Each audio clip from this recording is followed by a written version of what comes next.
Hey guys, my name's Canyon. I'm the field manager over at Henry's Heating and Air. A lot of people think a furnace tune-up is just a quick look at your system, but it's a lot more than that. When we do a furnace tune-up, it prevents breakdowns, it boosts efficiency, and it ensures safety of the furnace when it's operating. It also provides you peace of mind throughout the year. So very important to have that done. Let's head on over to the furnace and take a look at it. So this is Henrietta. This is our training furnace. I'm going to start going through the components and kind of show you what we do with it. So this is our tune-up form. This is what we follow as we're going through every single tune-up, just to ensure we check all the boxes and that we don't miss anything.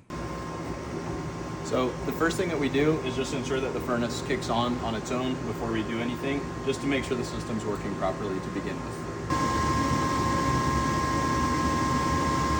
Right now you can see the hot surface igniter is glowing red. This is what ignites the flames when the gas starts to flow through. See that the flames have lit now. The furnace is starting to heat up. In about 20 or 30 seconds, the blower motor will kick on.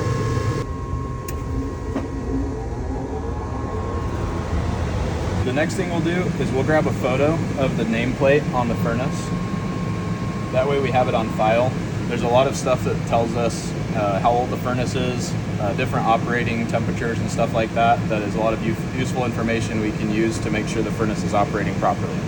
We'll go and check to make sure you have a carbon monoxide detector in the home, make sure it's powered up and working properly, and also not too old to be out of service. Okay, so this is a carbon monoxide alarm. This will tell you if there's any carbon monoxide in the air. This one's nice because it has a display readout, so if there's anything at all, it'll let you know. If it ever gets to an unsafe level, the alarm goes off and lets you know the presence of carbon monoxide in the house. If you don't have one of these, you can get them online. You can get them at Home Depot or something like that, or we can provide one for you. So this one has a 10-year life. Most of them are after about 10 years, they do need to be replaced. Okay, so the next part is the duct inspection. So we're gonna basically look at your ducts, supply ducts, your return ducts, see how well they're sealed up, make sure there's not any big air leaks or anything like that would lose efficiency. So places like this, where the duct may not be sealed up really well, we can apply sealant to all of the corners and seams where it might be leaking air. That'll just help the air go where it's supposed to go. The next thing is the mechanical room venting inspection. So we're gonna look at not only the furnace, but maybe the water heater, anything else in the room that ties into the same vent that the furnace goes into. We'll take a look at it, make sure everything is up to code and safe, and you don't have any acidic rust or anything that could potentially leak carbon monoxide into the home. So the next thing we do is look at the air filter. So we'll slide it out, inspect it. This filter is actually very clean. If it needs to be replaced, we'll go ahead and put a new one in there. We also want to make sure it's the correct size too. If it's the improper size, sometimes you can get air going around either side of the filter that's unfiltered and clogging the system up. Once we replace it, we'll make sure the airflow arrows that are on every filter are pointing towards the furnace. That way the air is going the correct way. And then slide it in with the date on it. So we'll go ahead and write today's date. And we'll slide that one on in.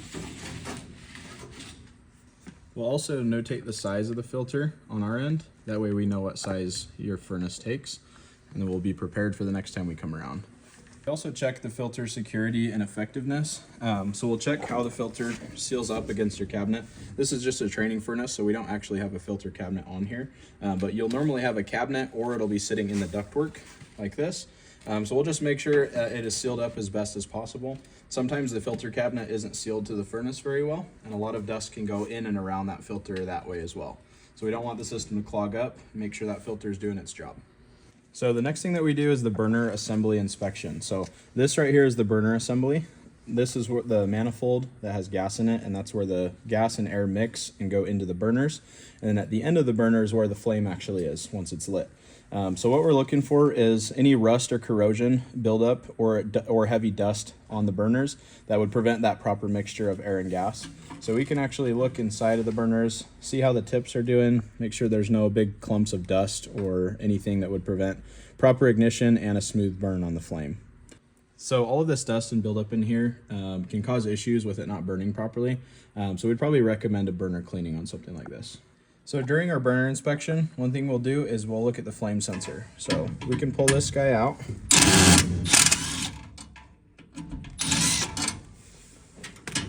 The flame sensor's job is to ensure that the flame is actually present while the furnace is burning. because we don't want unburned gas going directly into the furnace. That can be a safety hazard.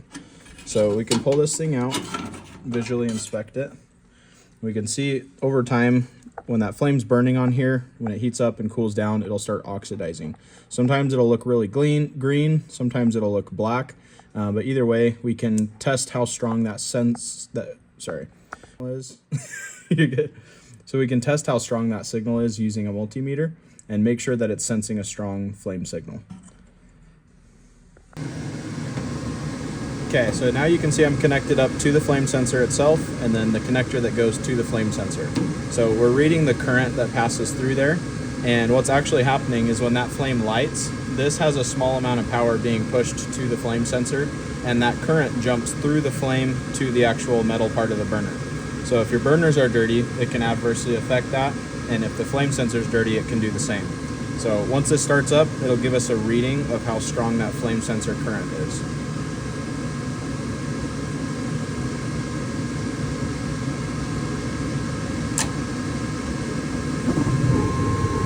Okay, so our flame just lit. Right now we're sitting at about 1.9, 2.1, just jumped up to 2.5, 2.6. So this is considered an acceptable rating. Anything under 1 is going to be a dirty or bad flame sensor, or it can be dirty burners, one of the two. So the next thing we go over is what type of blower motor you have. There is a PSC blower motor, which this furnace has. A PSC blower motor has a capacitor that goes with it that helps keep the blower motor operating properly and at the right amperage. So we'll always test the capacitor for the blower motors with a PSC style. And ECM blowers are kind of computer controlled and smart. They do not have a capacitor. All right, so we've got the capacitor removed. It tells you directly on it what the rating is supposed to be. So this is a 7.5 microfarad capacitor.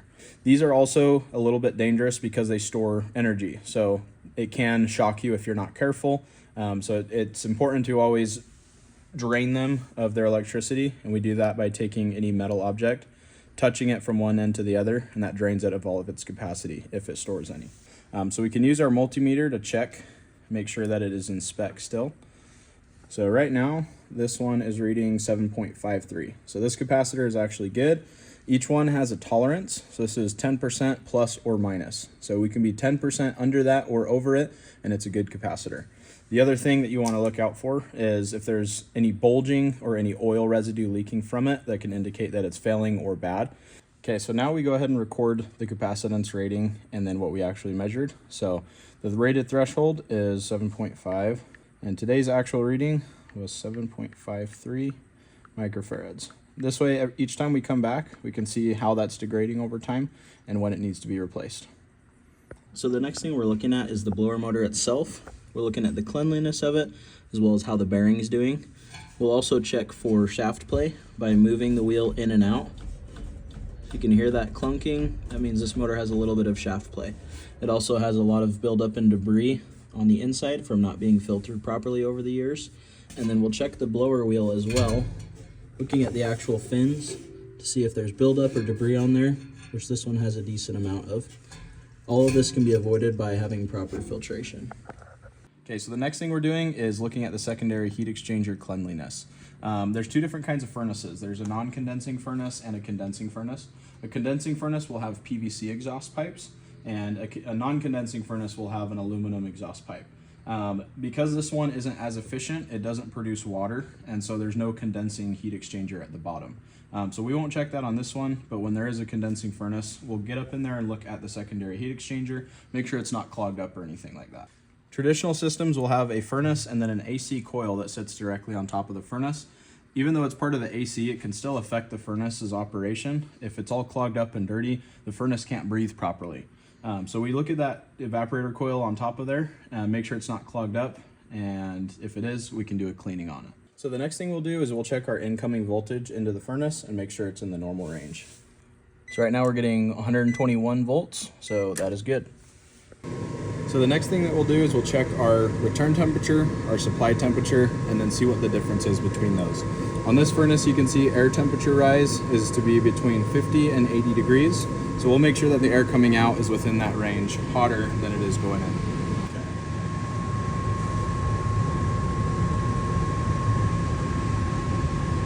Okay, so right now you can see it's about 97 degrees coming out.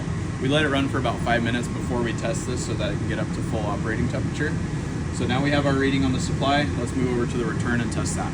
We're checking the return temperature right now. It's at 69 degrees. Normally there would be a return duct right here where we're testing it in. But right now, 69 degrees going into the system. Okay, so we can see with a 97 degree temperature outlet and 71 inlet, we've got a 26 degree temperature rise. With this testing furnace, we don't have the door on the front and there's no ductwork on the side to restrict any airflow. So our current temperature rise is under what the normal rating is. If we have a normal restriction on there and it's installed, as well as ductwork, it's going to slow that airflow down and bring that temperature rise up a little bit to be between that 50 and 80 degree temperature rise. If it's too high, the system can overheat. We know there's likely an issue, whether the gas pressure is too high or there's not enough airflow for the system. All right, so the next thing that we're going to do is perform a static pressure test on the system. This is basically a health check to see how the system's doing as far as airflow. So we're going to zero our meter, that way it's accurate. And we have one probe put on each side of the manometer. One of the probes is going to go on the return side in the blower cabinet. The other probe is going to go above the furnace but before the coil. That's going to give us a pressure reading to tell us exactly how much airflow is going through the system. And the higher this is, the more the furnace and the blower motor are straining to get that airflow through there. So let's go ahead and hook it up.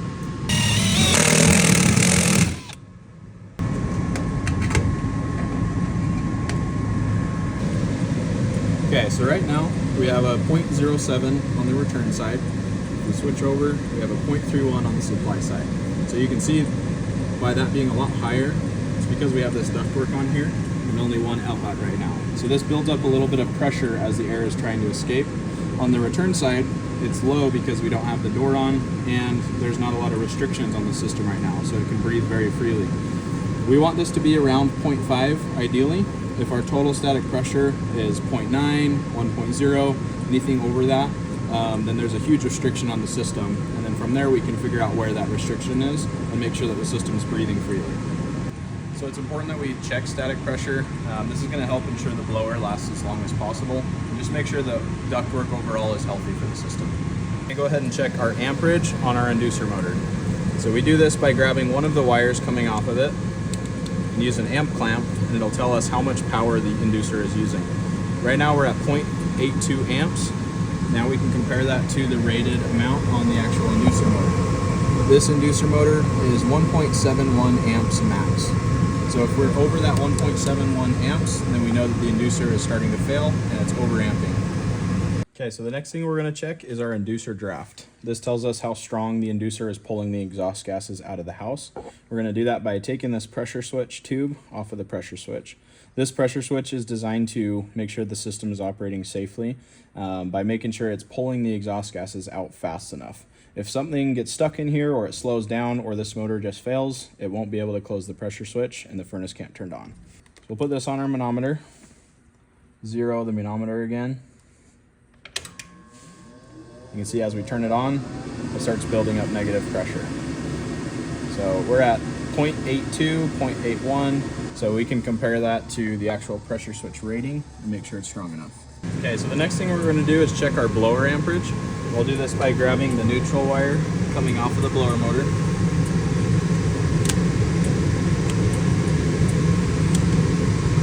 You can see this blower motor is pulling about 4.67 amps. So we can actually look on the motor itself to find the rated amperage on it and compare that to our actual reading. So we know that we're pulling about 4.7 amps and our motor's max is 5.8 amps. So this blower motor is operating within specs. The next thing we'll do is look at the thermostat, make sure all the buttons are working properly and that it's operating the way it should. We'll also pull the thermostat off, look at the wiring behind the thermostat, make sure nothing's loose or dangling or not in the right spot. So this is behind the thermostat. You can see we have a G wire, a Y wire, a W wire, and an R wire. So this is our power wire, this is our heating wire, our cooling wire, and our fan wire. You can actually see that this wire right here is loose for the cooling. So we'll go ahead and get that tightened up.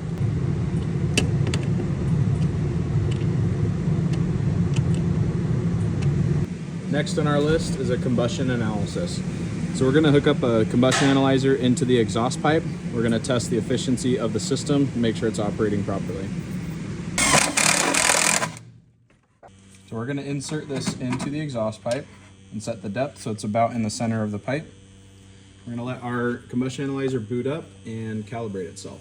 Now we're looking at the oxygen percentage of the exhaust gas, how many parts per million of carbon monoxide there is, and a few other things. It'll tell us how efficient the system's running, and then how hot the flue gases are. So we can track this over time as the system starts up.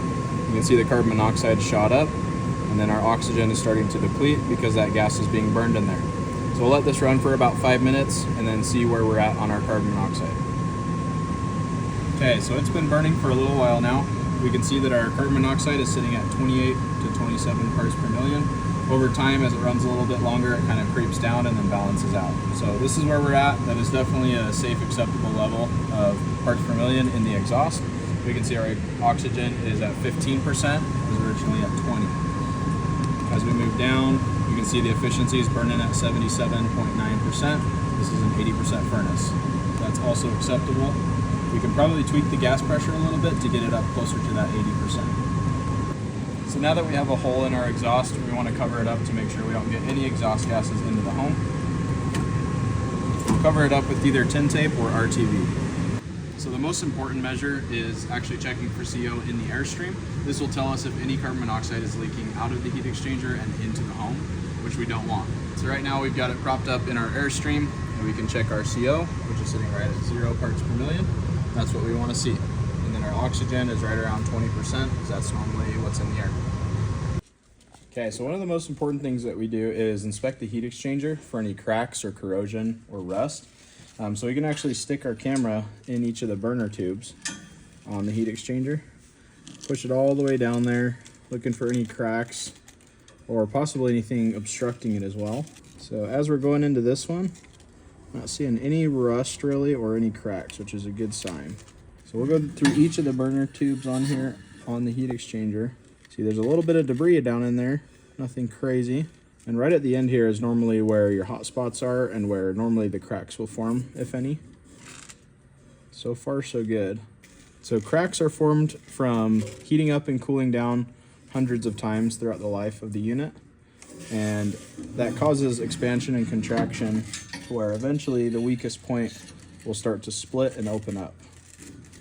Once that happens, the carbon monoxide gases from the inside can escape into the home from those cracks.